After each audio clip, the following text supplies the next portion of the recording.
pas bien là. On n'est pas bien là. Oh bah oui. Bienvenue sur la Family Coast. Depuis 2016, on a décidé de changer de mode de vie pour vivre plus librement.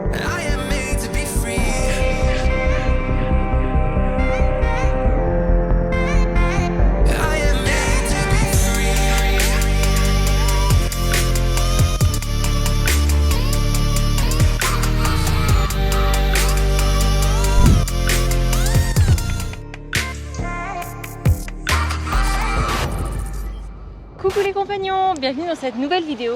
Alors aujourd'hui on a décidé d'aborder un thème un petit peu particulier parce qu'en fait on nous pose énormément la question sur le sujet. Donc en fait on a décidé de collaborer avec le magazine L'Essentiel en fait de la Massif qui propose plein de conseils sur le voyage et particulièrement avec Aurélie du blog Zozo Mum qui a écrit un article sur le sujet.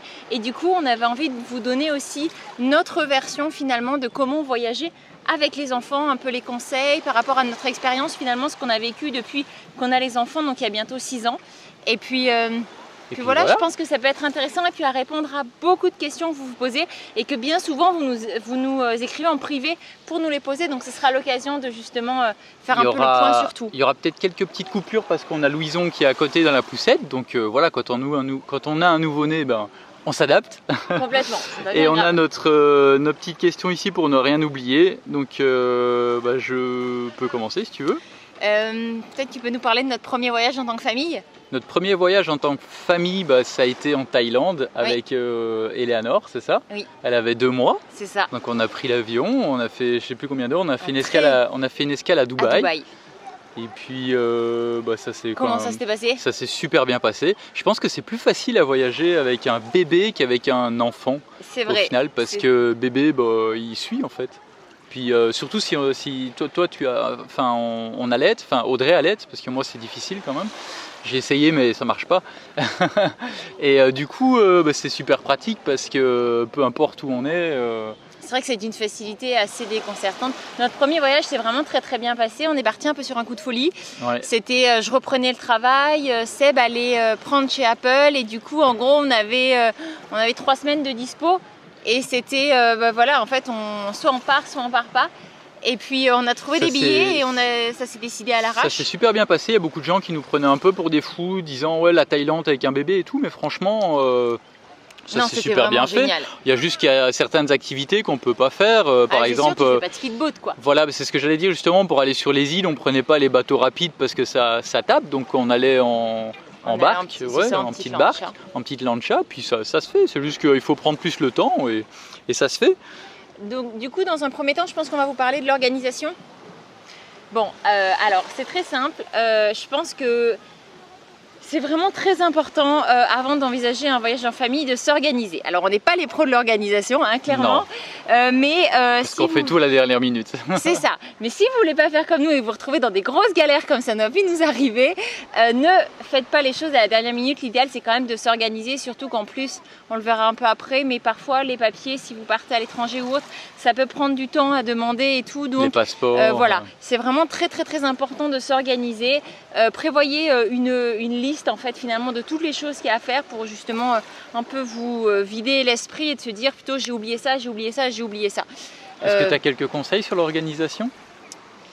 Je dirais prévoir plusieurs listes, justement, moi j'aime bien les listes. La première, ça va être avec les choses à faire. C'est vrai que tu fais souvent des listes et à chaque fois on check tout pour voir. C'est ça, sur les choses à préparer au niveau des papiers. Donc ça on en reparlera un petit peu plus tard.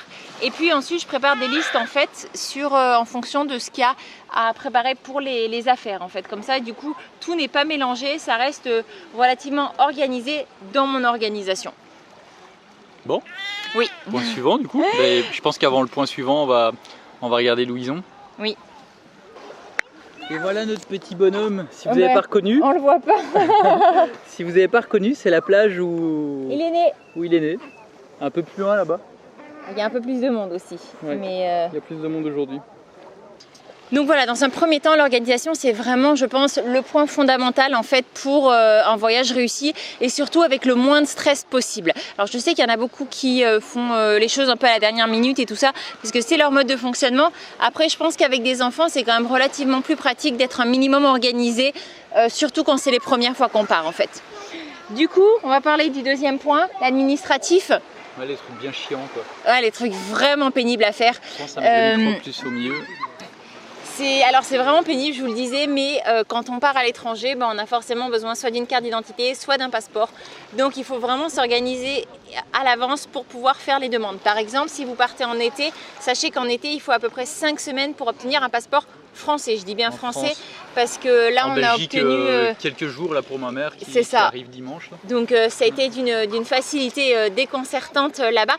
Mais en France, ça peut être très très long. Comme il faut réunir un certain nombre de pièces justificatives, voilà, ne pas se prendre la tête et plutôt le faire à l'avance. De toute façon, les enfants, c'est valable 5 ans. Les adultes, c'est valable 10 ans. Donc je veux dire, c'est pas grave si on perd finalement un mois sur son passeport au moment de la délivrance. L'assurance. Oui, super important. Parce que si vous nous suivez, vous savez qu'on a déjà eu pas mal de soucis sur la route.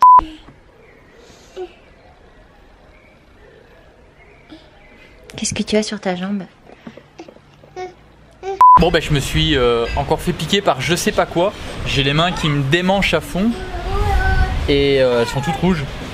Et j'ai le front, j'ai un œuf là. Donc, je viens d'aller chercher un antihistaminique. Un antihistaminique. J'espère que ça va passer parce que waouh, ça me démange de partout. Je sais pas qu'est-ce qui m'a piqué. Salut, ça va? Tu fais rêver. Ouais, ça y est, on est à l'hôpital, on attend. On a dû laisser un dépôt de 800 $ US au cas où. C'est que encore heureux qu'on avait une assurance parce que je pense que jusqu'à aujourd'hui on est à environ 30 000 $ de frais qui ont été pris en charge par l'assurance. Ne partez pas sans assurance, bien souvent vous en avez une sur votre carte de crédit si vous partez pas longtemps, mais vérifiez par contre les conditions parce que alors il y a beaucoup de conditions et puis il y a souvent une date limite. Donc bien évidemment on part rarement en vacances plus que la date limite, mais c'est quand même à vérifier. Donc voilà, je vous invite vraiment à prendre le temps de regarder ça avant, en préparation, comme ça si justement vous avez besoin de contracter une assurance pour votre voyage, vous avez la possibilité de le faire sans vous précipiter parce qu'en plus la plupart ne couvrent pas une fois qu'on est déjà parti. Donc en fait il faut vraiment le faire avant de partir. Au niveau de l'espèce, enfin de l'argent que vous voulez emporter, nous on préfère retirer sur place. Alors il faut faire super attention de retirer dans les grandes banques parce que sinon dans les petits distributeurs, dans les centres commerciaux et tout ça, en général ils se prennent une commission de fou. Oui. Là quand je suis rentré en France, je voulais retirer des euros, je voulais retirer dans un distributeur, dans un centre commercial et ils prenaient 100 $ de différence par rapport au taux de change réel. On ne parle pas des frais qui te facturent en plus sur la machine, non, on parle juste du forex. Le faux taux de change qu'il voulait appliquer. Et en fait, il appliquait un faux taux et il y avait 100 $. Et il appliquait il y avait son taux. 90 $ de différence par rapport à la banque que je suis allé juste après en fait, à une vraie banque. Donc voilà, super important, regardez bien ça. C'est bien pratique d'avoir une application sur votre téléphone qui vous convertit en fait les devises en fonction du taux du forex actuel. Comme ça, vous avez une idée pour savoir si là vous êtes en train de retirer, vous êtes en train de complètement vous faire avoir ou si finalement c'est plutôt intéressant. On utilise l'application SmartCoin. Donc voilà. Point suivant. Eh bien la destination. La destination. Donc je te laisse. Alors, nous personnellement, on s'est jamais trop limité. Après, je peux comprendre que quand on a un petit ou quand on a plusieurs enfants, on n'a pas forcément envie d'aller très loin parce que dans un premier temps, ça peut paraître un peu insurmontable. Mais finalement, de toute façon, qu'on parte à 100 km de chez soi ou qu'on parte très loin, il y a quand même relativement, enfin c'est plus ou moins la même chose, j'ai envie de dire, tu emportes plus ou moins les mêmes affaires, que tu partes une semaine ou que tu partes 3 semaines, tu emportes de toute façon la même quantité d'affaires, c'est juste que tu vas t'adapter une fois que tu seras sur place. C'est ça, nous on voyage plutôt minimaliste, hein, on vous en parlera un petit peu tout à l'heure. Donc les destinations, que dire si ce n'est que finalement... nous, il n'y a pas trop de limites. Hein. Après, il faut quand même regarder un peu. Nous, il n'y a que les pays qui sont en guerre où on ne va pas. Mais le reste, alors bien souvent, ce que les médias ils disent et ce que le pays recommande, nous, on trouve que c'est faux. Mais bon voilà, après je pense que le plus important c'est de peut-être faire des recherches sur le web et de voir des gens qui l'ont déjà fait avant vous il n'y a pas longtemps. Oui c'est ça, il n'y a pas longtemps. Il y a des applications comme iOverlander qui sont super bien pour voir un peu où les touristes sont passés, que ça peut être super c'est pratique. pas tant les touristes, c'est plutôt les voyageurs. Les voyageurs, oui. C'est pas ouais. exactement la même chose. Ouais. Mais regardez sur internet, de toute façon vous trouverez très facilement je pense des informations sur des voyageurs récents à l'endroit où vous envisagez peut-être d'aller, et puis du coup d'avoir une idée finalement un peu fraîche et objective de gens qui sont déjà passés par cet endroit là.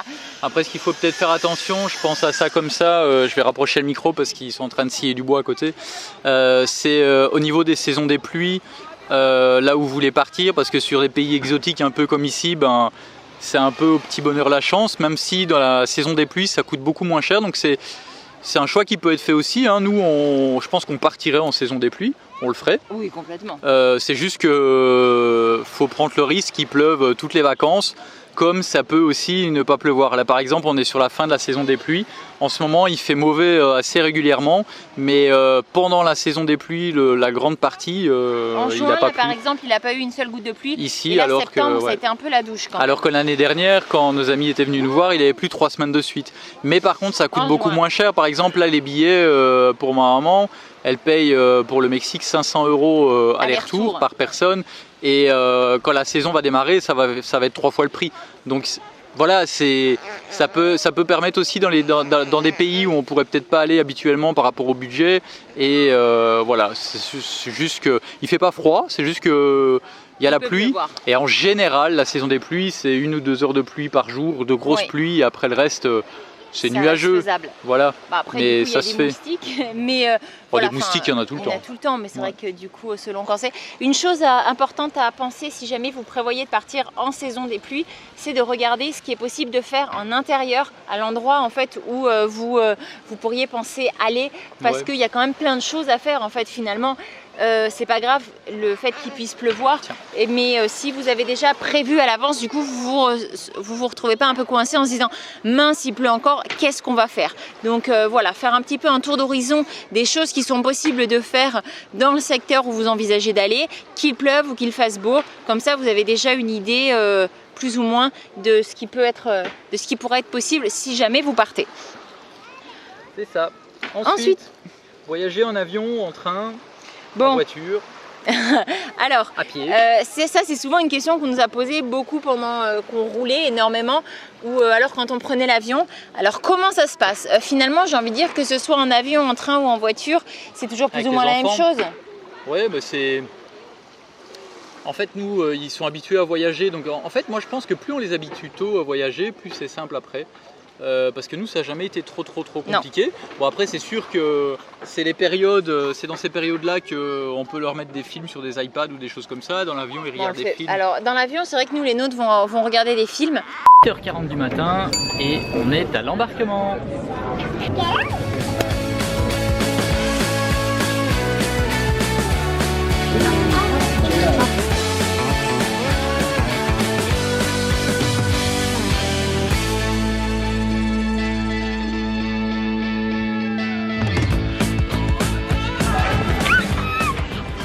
On est dans l'avion? Oui, oui. J'ai pris mon sac et mon lave.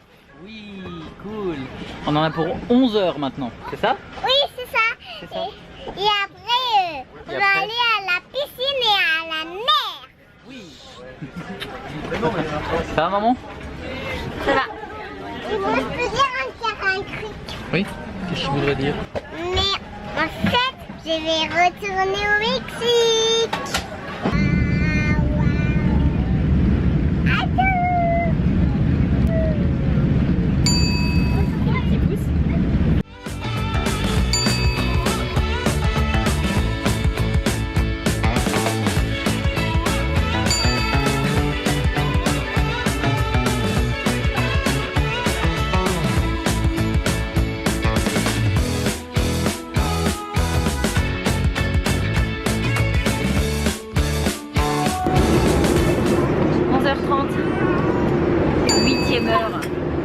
Allez, on tient le bon.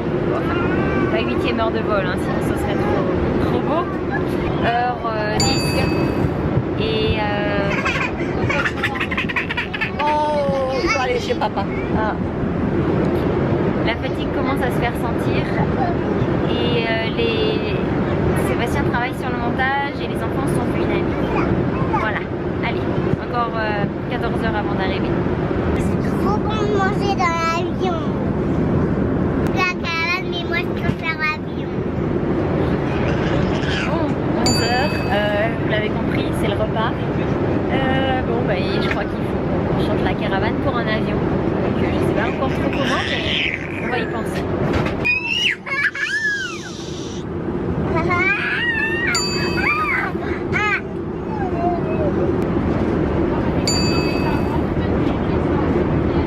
Mais en dehors de ça, par contre, avant on a eu tendance à leur mettre un petit peu un film sur l'iPad pendant qu'on roulait, mais ça fait longtemps qu'on le fait plus d'ailleurs. Ça fait vraiment longtemps. Parfois on le fait encore. Bah là, mais là, tout le trajet où on a remonté de l'Amérique centrale, non, ils ont pas, et puis on s'entend qu'on a quand même fait un paquet de bornes. On essaye de les habituer à regarder le paysage en fait. C'est ça, regarder les vaches, les chevaux, ce qu'il y a de différent. Observer. Et puis du coup, ouais, ils regardent ce qu'il y a de différent, puis ils commentent là-dessus, puis c'est marrant. En général, c'est drôle parce que waouh, t'as vu comme c'est magnifique ce paysage, maman ou papa. C'est toujours très drôle parce que c'est toujours plein d'enthousiasme quand ils en parlent.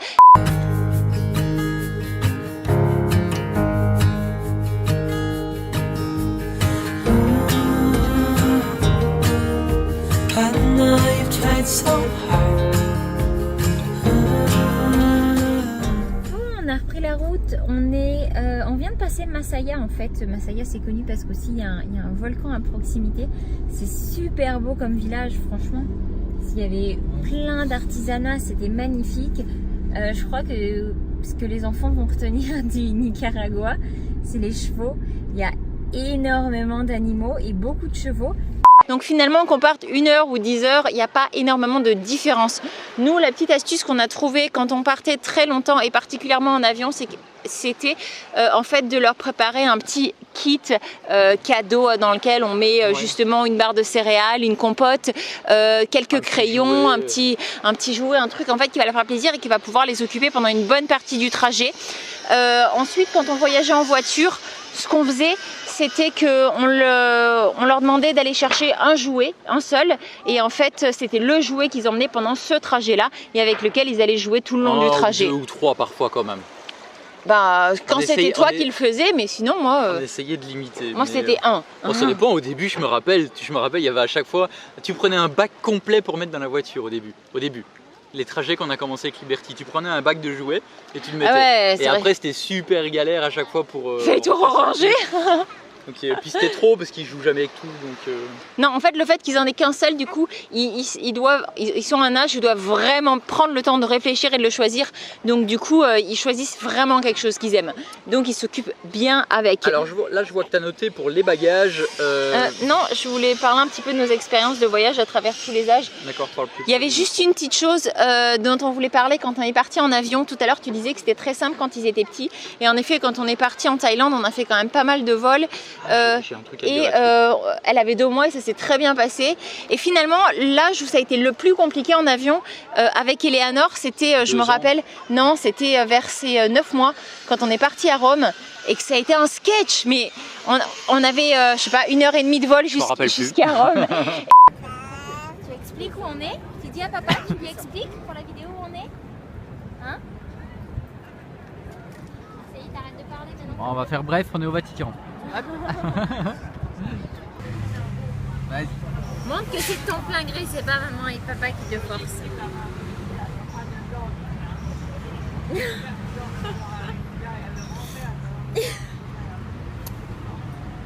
Et je me suis dit mais c'est pas possible, j'ai honte, c'est pas ma fille qui est en train de se comporter comme ça dans l'avion. Bon, ça se fait, vous vous excusez auprès des gens à côté. Et puis voilà, la plupart du temps quand vous vous montrez respectueux et gêné de ce qui se passe et essayez de calmer votre enfant, les gens sont compréhensifs. Que c'est un enfant et que... Bah c'est ça, les gens sont compréhensifs. Si tu dis bah de toute façon c'est un enfant, t'as qu'à changer de place, c'est sûr que la personne à côté elle va peut-être pas forcément bien le prendre. Il y a des gens qui avaient fait des commentaires quand même.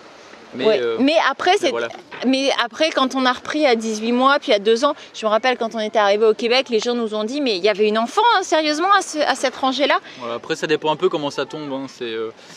Ça reste des enfants en fait. Hein. Est-ce que tu conseillerais de voyager quand du coup avec les par enfants? contre, ouais, ce que je voulais dire, si vous voyagez avec un bébé en avion, n'hésitez pas à le rappeler à la compagnie aérienne et normalement ils peuvent vous mettre une bassinette, une place avec une bassinette.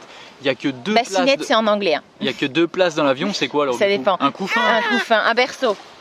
Un berceau, oui, alors ça c'était, nous on avait beaucoup apprécié ça quand on était parti en Thaïlande, on était parti avec Emirates et ils nous avaient mis justement un berceau et Eleanor avait pu beaucoup dormir. Alors le seul truc c'est que quand il y a des perturbations, il faut enlever le bébé même s'il est bien endormi à l'intérieur et ça c'était un peu frustrant, je m'en souviens. Mais sinon voilà.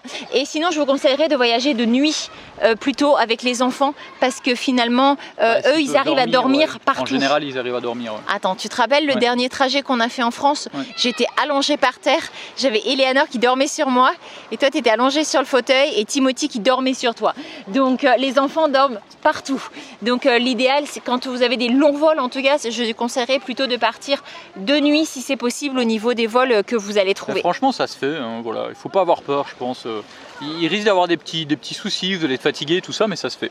Bah, c'est clair. Voilà. De toute façon, on est fatigué quand on a des enfants aussi. Les bagages? Les bagages, eh ben, t'as mis voyager léger, nos conseils minimalistes. Ben, ça dépend, on voyage pas toujours super léger quand même. On voyage pas en sac à dos non plus. Hein. On voyage quand même avec valise et poussette.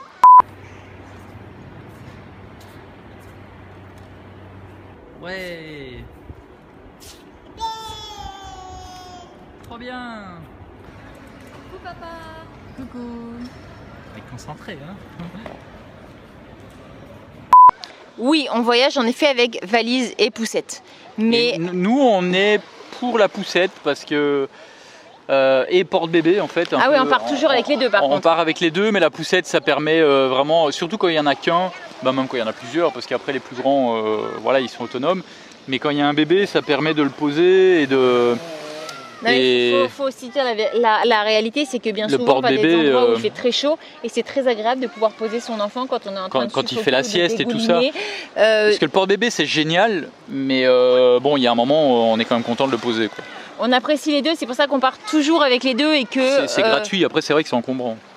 Bah ça dépend la poussette. On avait ça dépend. Voilà, là on a décidé de passer sur une poussette plutôt compacte, donc du coup c'est plus simple. Et puis voilà, on a l'avantage d'avoir le siège auto qui est inclus avec. Il y a le panier pour mettre des affaires dedans. Et puis quand on va pouvoir partir justement avec celle-là, bah voilà, on aura déjà le siège auto avec nous et ça c'est quand même pratique. Après il y a des gens qui arrivent à partir en sac à dos et ça leur va bien aussi. Nous, pas pour nous, mais... Oui, alors plutôt pour les valises, au niveau des conseils qu'on aurait à vous donner, essayez de partir avec pas trop et de prévoir par exemple si vous louez un logement, un endroit où vous avez justement une machine à laver. Nous c'est vrai qu'à chaque fois on cherche toujours un logement avec machine à laver ou alors avec buanderie dans un hôtel si c'est un hôtel pour pouvoir être sûr de pouvoir faire tourner notre linge et de ne pas trop s'encombrer. Comme ça finalement on fait tourner régulièrement et c'est quand même relativement plus simple de ne pas avoir une tonne d'habits parce que quand on en a trop de toute façon on ne les met pas et en plus de ça c'est lourd, c'est encombrant et quand on a déjà des enfants avec qui on doit voyager c'est quand même relativement plus pratique d'avoir peu. Bah, le dernier voyage en France par exemple on a trop pris.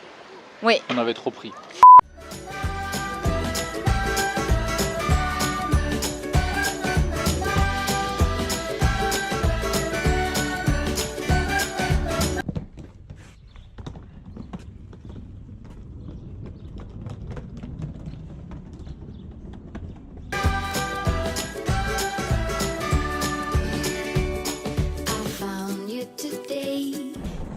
Et hop, dernière étape, charger la voiture. We spin around, your hand reaches mine.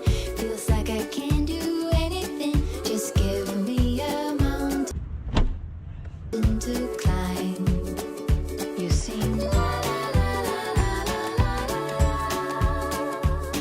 My God, I think I might be in love.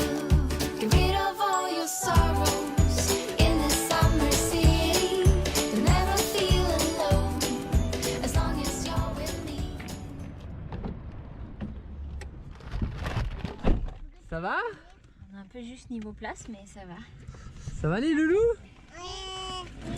On dit pas ouais. C'est parti. On avait trop pris. Et d'ailleurs, du coup, on a laissé une partie. Il vaut mieux en fait essayer de prendre moins et faire des lessives si en fait. Vraiment il manquait quelque chose, racheter bah, sur place, ouais.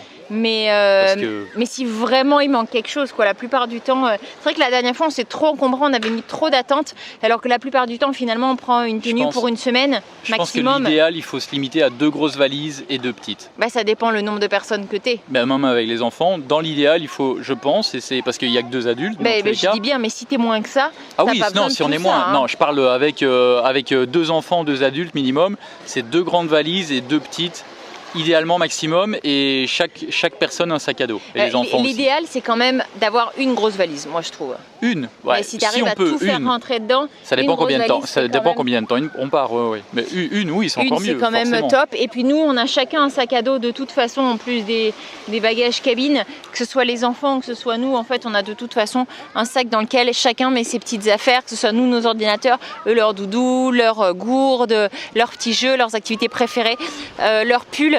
Donc voilà, ça c'est l'idéal, c'est quand même d'essayer de partir le plus léger possible, parce que finalement, on va pas rarement faire un défilé de mode, mais plutôt voilà, l'idéal c'est d'avoir un endroit où on peut laver. C'est ça. Bon, dernier point, le programme. Donc le programme, ben, là je vois que tu as mis adapter le programme à l'âge des enfants, mais forcément Ça paraît logique. ça paraît logique, mais en même temps c'est vrai qu'il y a des fois... Des fois on est vite emballé, par exemple nous Ouais. on avait des îles où on avait envie d'aller, et puis il te dit bah non, bah, le seul moyen d'y aller c'est tellement loin que c'est en speedboat. Ben voilà, tu t'adaptes, ton tu enfant il fait pas de t'adaptes, il y, speedboat. a- il y a tellement de choses à faire en général dans un pays où on voyage que voilà, enfin pour nous c'est important de respecter le rythme. Et voilà, donc on va plus faire des restos en général, par exemple le midi, parce que le Oui. soir on les couche tôt. On va faire des activités plus pour eux que pour nous. On essaye vraiment de trouver un compromis, et je pense que ça c'est vraiment important. La réussite d'un voyage, c'est que finalement tout le monde ait vraiment fait des choses qui lui plaisent. Ouais, pour pas qu'ils traînent des pieds, quoi, parce que bon. Bah oui, parce que même nous à cet âge-là, ils peuvent traîner des pieds aussi, hein. Je veux dire, il Ouais. n'y a pas d'âge, il n'y a pas besoin qu'ils soient ados pour qu'ils traînent des pieds, hein. Ouais. Donc voilà, essayez vraiment de trouver un compromis pour que finalement tout le monde y trouve son compte dans les activités qui vont être faites pendant le voyage. Se laisser des plages de temps libre, tu as mis. Oui, je pense que c'est vraiment important quand vous prévoyez un programme avec des activités, des choses que vous voulez voir ou que vous voulez faire, de vous laisser en fait des plages de temps libre. Alors soit pour décompresser si tout se passe bien, soit pour pouvoir amortir un petit peu le fait qu'il y a un truc qui se passe pas bien et que finalement, bah, par exemple, pour se rendre à cet endroit-là, tu avais calculé qu'il te fallait 1 heure, en fait il en a fallu 3. Et bien finalement, du coup, ça permet de ne pas stresser et puis de pouvoir justement vivre la chose un peu plus, de manière un petit peu plus détendue. Qu'est-ce qu'elle cause, maman? Et puis elle parle vite, hein, ouais. T'as vu ça? T'as vu ça, le débit qui est C'est là? pour aller vite se baigner avec toi. Oui. Donc voilà, essayez, en tout cas c'est notre conseil, hein. Je dis pas de le faire, je dis que l'idéal c'est d'essayer de ne pas trop surcharger son programme, parce qu'en fait après on est vite, on est vite étouffé par le programme, et c'est vrai que nous c'est quelque chose qu'on n'apprécie pas du tout. Pour pas être stressé, quoi, parce que... Après, il y a des gens qui aiment bien avoir des trucs, mais là, avec des enfants, pour moi, c'est compliqué. On peut pas le faire comme quand on est seul et Non. en couple. Et hein. puis en plus selon l'âge des enfants, parfois ils ont besoin de sieste, etc. Donc ça c'est aussi l'avantage de la poussette, de pouvoir les poser en même temps qu'on prend un café ou quelque chose comme ça. Donc voilà, moi je vous Et conseille. nous, en général, on programme pas grand-chose, en fait. Hein. Ben non, parce que justement quand on programme, on s'y tient pas. Donc du coup finalement on se dit il y a ça, plus ou moins, et puis on voit un peu... On voit sur place. On voit l'humeur du matin de tout le monde, la météo, et puis du coup on se laisse beaucoup de plages de temps libre pour pouvoir justement éponger un peu les couacs qu'il peut y avoir au milieu. Et au niveau du programme, si pour les activités, tout ça, moi je pense à ça, c'est ce qu'il y a de sympa de demander, c'est d'aller voir les locaux. Oui. Par exemple, vous allez manger dans un restaurant, vous demandez au patron qu'est-ce qu'il y a de bien à faire dans le coin et tout ça. Et bien souvent, Super surprise. on peut avoir des super surprises qui ne sont pas référencées dans d'autres trucs, et là où les locaux vont, en fait, peut-être demander des trucs spécialisés pour locaux. Et enfin, nous, on aime bien. Nous on a beaucoup aimé Mais, ça, c'est vrai qu'on a fait des chouettes découvertes comme ça. Donc... Waouh!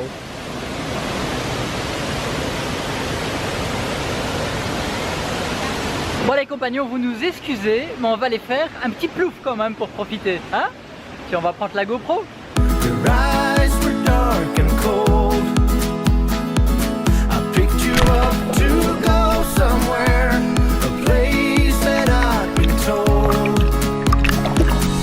I will take you, I will make you fly. I will take you way up to the sky.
ça c'est quand même quelque chose que on vous conseille, que ce soit, je veux dire, en France, en Europe ou vraiment à l'autre bout du monde. Je pense que ça s'applique quel que soit l'endroit où on peut partir. Bah, par exemple, cette plage ici, c'est une plage plus pour celui qui connaît, celui qui sait pas, les touristes peuvent pas venir ici. Pas là. À part ceux qui ont loué là En face. un appartement, mais on parle de 50 personnes maximum, quoi. Donc voilà, tout le reste. Et on l'a connu grâce à des locaux. Et on l'a connu grâce à des locaux. Il y a plein d'endroits comme ça qu'on a fait, qu'on a vraiment pu découvrir grâce aux conseils de locaux et grâce au fait de ne pas hésiter à parler aux gens du coin, à leur poser des questions. Ils ont souvent beaucoup de choses à nous apprendre, que ce soit sur leur pays, que ce soit sur leur culture, que ce soit sur des lieux ou plein de choses. Donc voilà. Essayez de faire l'effort de parler leur langue. Oui. Voilà. Prendre des petits cours s'il faut, et puis des voilà. cours ou alors se noter un petit peu des choses. Une liste de choses à dire. Encore une liste, décidément on s'en fait des listes. Hein. Bon. Dernier petit point qu'on a rapidement abordé tout à l'heure quand on parlait du logement. Nous, ce qu'on vous conseillerait, en fait, il y a plusieurs possibilités. Soit vous louez justement un appartement, soit vous avez la possibilité, selon les endroits où vous partez, de louer des camping-cars. Voilà, je pense que ça dépend totalement de l'endroit où vous envisagez de partir. Nous, c'est vrai que on a beaucoup loué sur Airbnb pendant un temps. On est aussi bien parti dans des hôtels quand on trouvait des bonnes offres. On aime bien aussi des hôtels tout inclus. C'est aussi quelque chose qu'on a. Ça fait du bien aussi pour se reposer. Ah, ça c'est sûr. Hein. Ouais. T'as pas à cuisiner, t'as rien à faire, ça c'est vraiment appréciable. Donc voilà, il y a vraiment plein d'opportunités en fonction de ce que vous voulez faire. N'hésitez pas à regarder et à vraiment prendre le temps de choisir avant de booker quoi que ce soit. Parce que après, quand c'est booké, c'est toujours un petit peu dommage. Et il y a quelqu'un devant. Voilà, et le dernier détail, nous toujours quand on prend un logement, comme on vous le disait, c'était de s'assurer qu'il y ait un endroit où non seulement on puisse tous dormir, mais en plus de ça, qu'on puisse s'assurer de cuisiner et de laver le linge pour éviter de manger au restaurant tout le temps et d'aller à la lavanderie tout le temps. Sur ce, on va vous laisser sur quelques images d'un petit vlog, voilà, de la fin de journée. Oui, n'hésitez pas à aller voir du coup sur le site de l'essentiel de la Massif, en fait sur le magazine, l'article qu'a écrit Aurélie. Aurélie, c'est une maman de 4 enfants, ils sont super choux top. Et franchement je les adore parce qu'en plus ça fait très longtemps que je les suis, bien avant qu'on ait Family Cost, et j'ai toujours aimé la pointe d'humour d'Aurélie. Donc n'hésitez pas à aller voir ses conseils à elle, qui sont un petit peu aussi différents des nôtres parce qu'ils ne voyagent pas de la même manière que nous, mais c'est quand même relativement intéressant. Donc on vous met le lien dans la description, n'hésitez pas à aller voir, à nous faire un retour, et puis dites-nous en commentaire s'il y a des choses que vous faites un petit peu différemment quand vous partez en voyage. Si vous avez des questions, si vous avez des conseils, on prend parce qu'on est loin d'être des pros, et du coup nous aussi on apprendra, je pense, pas mal de choses. Donc voilà, n'hésitez pas à nous mettre un petit pouce. Voilà, encore merci à la Massif, et On se retrouve dans la prochaine vidéo. à bientôt. Allez, ciao ciao.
Jouer au crabe? Oui. Comment on joue au crabe? Comme ça. Ah,